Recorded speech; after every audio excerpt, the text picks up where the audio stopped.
نہیں مار سکتا تھا۔ یہ اس وقت کی بات ہے جب حکومت کے تخت پر مردوں کی حکومت ہوا کرتی تھی، جب مؤمن حکمران ہوا کرتے تھے، جب مسلمانوں کی حکومت ہوا کرتی تھی، اور جب اسلام کی حکومت ہوا کرتی تھی، کسی اسٹیٹ اور ریاست کی نہیں۔ جب سے اسلام کی حکومت ختم ہوئی ہے اس وقت سے اسلام کا، مسلمانوں کا کوئی پوچھنے والا نہ رہا۔ آج وہ ملک فرانس نبی کریم صلی اللہ علیہ وسلم کی گستاخی کرتا ہے اور ہم مسلمان کچھ نہیں کر سکتے، جو کسی زمانے میں مسلمانوں کے سامنے بھیگی بلی بنا رہتا تھا۔ جب اسلام کی حکومت تھی، خلافت تھی، جمہوریت نہیں تھی، ڈکٹیٹرشپ نہیں تھا، کسی فوجی کی حکومت نہیں تھی، کسی جمہوری حکمران کی حکومت نہیں تھی، بلکہ خلافت تھی، تو اس وقت فرانس کی کیا کنڈیشن تھی؟ میں ایک واقعہ آپ کو بتا دوں، ایک عجیب واقعہ۔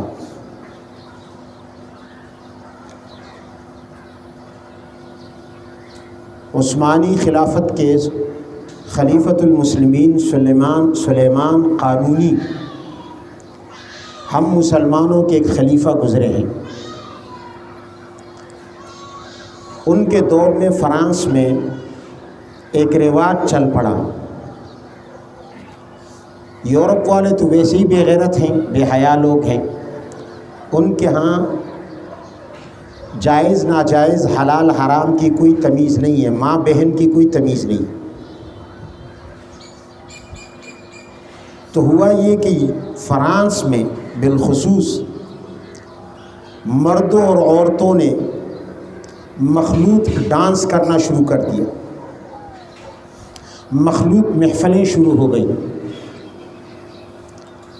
جیسے آج کل وہاں یورپ میں آپ جائیں تو ڈانس کلب ملیں گے، شراب کے کلب ملیں گے، اور مختلف زنا کے اڈوں کے نئے نئے نام ہوتے ہیں، فلاں کلب فلاں کلب۔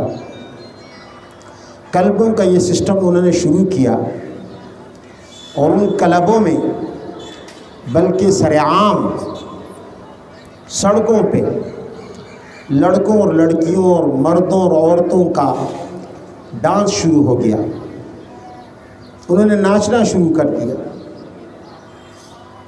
عورت مرد کے گلے میں اور مرد عورت کے گلے میں باہوں میں باہیں ڈال کر سڑکوں پہ ناچ رہے، روڈوں پہ ناچ رہے، پارکوں پہ ناچ رہے، صرف ڈانس شروع کیا۔ کہاں شروع کیا؟ مسلمانوں کے علاقے میں نہیں، اپنے ملک فرانس میں۔ مسلمانوں کے خلیفہ خلیفۃ المسلمین سلیمان قانونی کو اطلاع ملی۔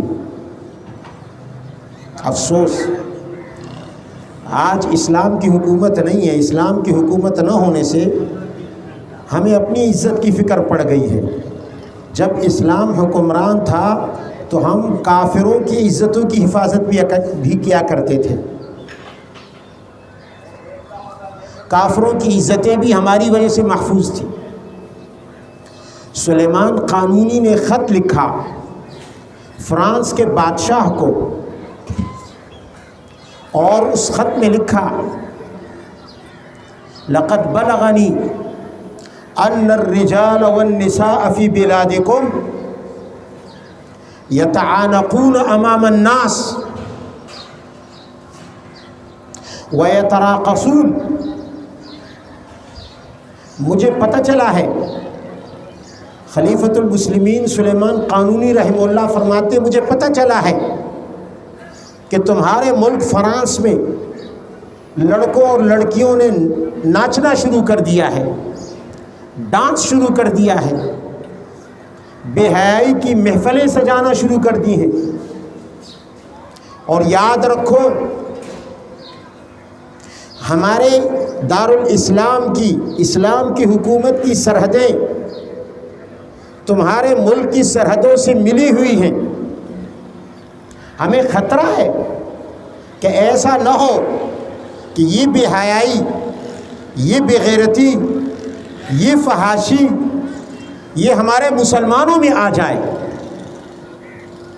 میں تمہیں وارننگ دے رہا ہوں، میں تمہیں خبردار کر رہا ہوں، یہ خط جیسے ہی تمہیں پہنچ جائے اپنے ملک میں آرڈر جاری کر دو، ان تمام کلبوں کو بند کر دو، بے حیائی اور بے غیرتی اور فحاشی کی ان تمام محفلوں کو ختم کر دو، ورنہ یاد رکھو میرے پاس وہ طاقت اور قدرت موجود ہے ایمان کی کہ میں آ کر فرانس کی اینٹ سے اینٹ بجا دوں گا، اور پورے فرانس میں کسی کو جرأت نہیں ہوگی کہ وہ کھلے عام ڈانس کر سکے، بے شرمی کی مجلسیں منعقد کر سکے، بے حیائی اور فحاشی کی محفلیں ہوں۔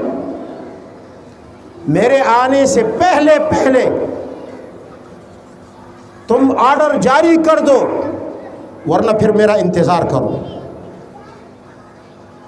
مسلمان تاریخ دان نہیں، کوئی مسلمان مورخ نہیں، آسٹریا کا ایک کافر، یورپ کا ایک غیر مسلم مورخ جس کا نام ہیمر ہے، وہ اپنی تاریخ میں لکھتا ہے کہ سلیمان قانونی نے یہ خط بھی لکھا، فرانس کے بادشاہ کو بھیجا، فرانس کے بادشاہ نے وہ خط پڑھا، تھر تھر کانپنے لگا، اور پھر 100 سال تک فرانس میں کسی مائی کے لال کو جرأت نہ ہو سکی کہ وہ سرعام ڈانس کر سکے،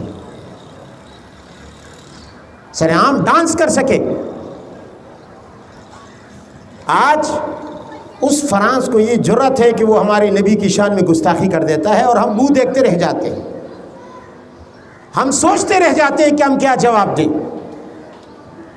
وہ اپنی بے حیائی بے غیرتی کو ہم پر مسلط کر چکے، اپنی فحاشی مسلمان ملکوں میں گھر گھر پھیلا چکے، کوئی ان کو جواب دینے والا نہ رہا، اور اب فحاشی اور بے حیائی اور بے غیرتی پھیلا پھیلا کر انہوں نے مسلمانوں کو اور مسلمان حکمرانوں کو اتنا بے غیرت کر دیا کہ اب نبی علیہ السلام کی گستاخی کا جواب کوئی نہیں دے سکتا۔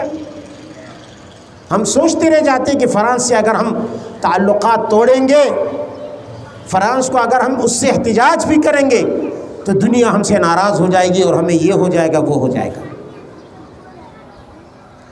بہرحال رمضان المبارک کا مہینہ آج یکم رمضان 1442 ہجری یہ تقاضا کرتا ہے کہ ہم من حیث القوم اپنے اندر بیداری پیدا کریں، اپنے دین کے ساتھ چمٹ جائیں اور اپنے گھر گھر سے بے حیائی کو نکال دیں۔ اللہ تعالی ہماری عزتوں کو محفوظ رکھے۔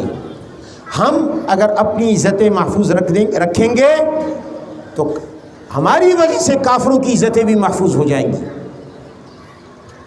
آج کافروں نے بغیر لڑائی اور جھگڑے کے ہمارے گھروں میں بے حیائی پھیلا دی ہے، اور ہماری طرف سے محمدی تلوار ہمارے ہاتھ میں نہیں ہے کہ جو ان کو جواب دے سکے اور ان کی بے حیائی کا سیلاب روک سکے۔ اللہ تعالی ہم مسلمانوں کو بیداری اور غیرت ایمانی عطا فرمائے۔ یہی اس رمضان کا پیغام ہے۔ انشاءاللہ روزانہ کسی نہ کسی موضوع پہ گفتگو ہوگی۔ وآخر دعوانا ان الحمدللہ رب العالمین۔